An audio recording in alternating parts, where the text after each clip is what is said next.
Welcome, students. Today we're in Chapter 7, The First Americas, Lesson 1, and we'll be looking at First American Societies. Our guiding question: how did farming make civilization possible in the Americas? Growing and trading crops helped early Americans form more complex societies.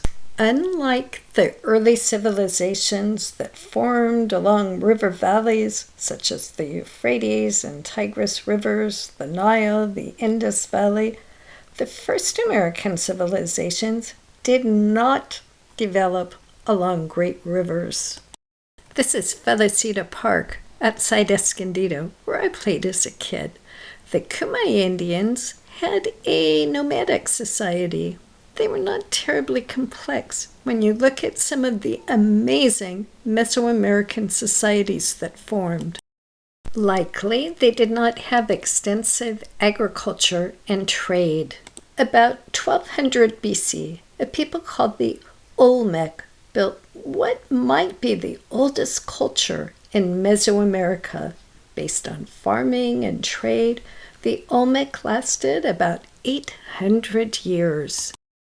As the population grew, the Olmec set up farms in the tropical lowlands along the Gulf of Mexico. They grew beans and produced salt, which they traded with people living inland. They exchanged salt and beans for jade and obsidian or volcanic glass. Olmec artisans used the jade for jewelry. They made sharp knives from the obsidian. The Olmec created centers for religious ceremonies. In these areas, they built pyramids and other stone monuments. One thing the Olmec are most famous for is colossal heads made out of rock. Some were more than 7 feet high. How they managed to get them to the sites where they remain to this day is unknown. About 400 BC, the Olmec culture collapsed.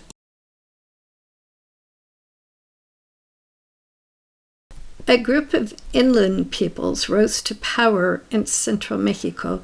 This group built one of the first planned cities in the Americas, Teotihuacan, which means Palace of the Gods. It lasted about 250 to 800 Common Era. Around 120,000 to 200,000 people lived in Teotihuacan. Temples and palaces lined its main street, which led to the Temple of the Sun. A people called the Zapotec built farms and cities in south-central Mexico. Their magnificent capital, Monte Alban, is believed to have been a medical center.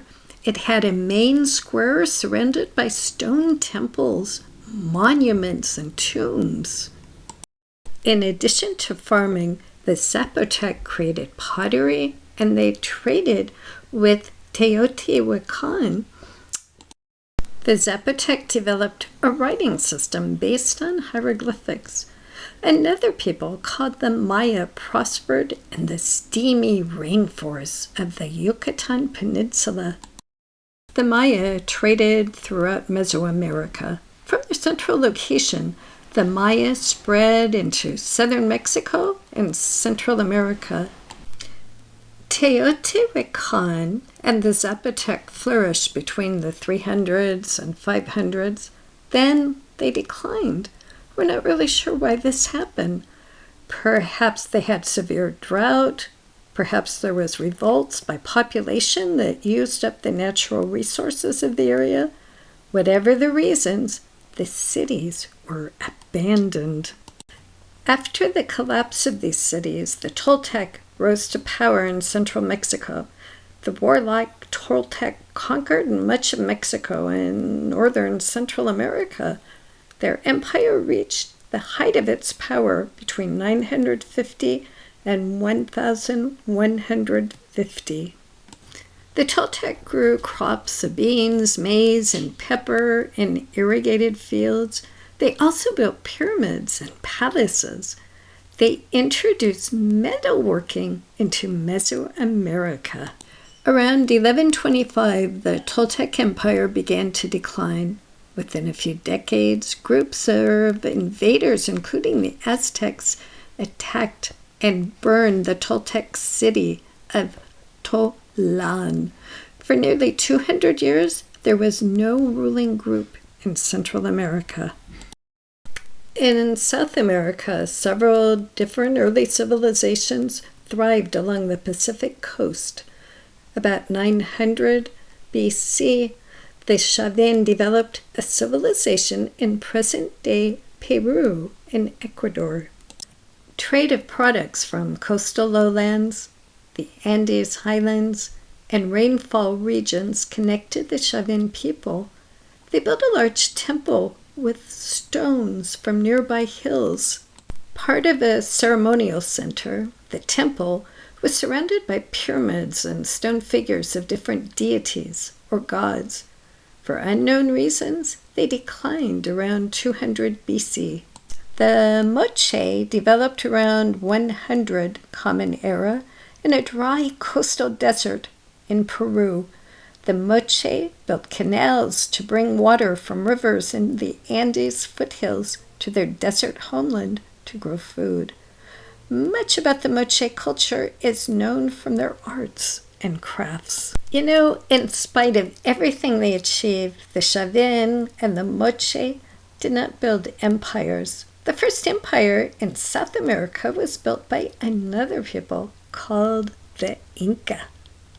A culture describes the way people live, while an empire is a number of cities and areas ruled by one powerful leader.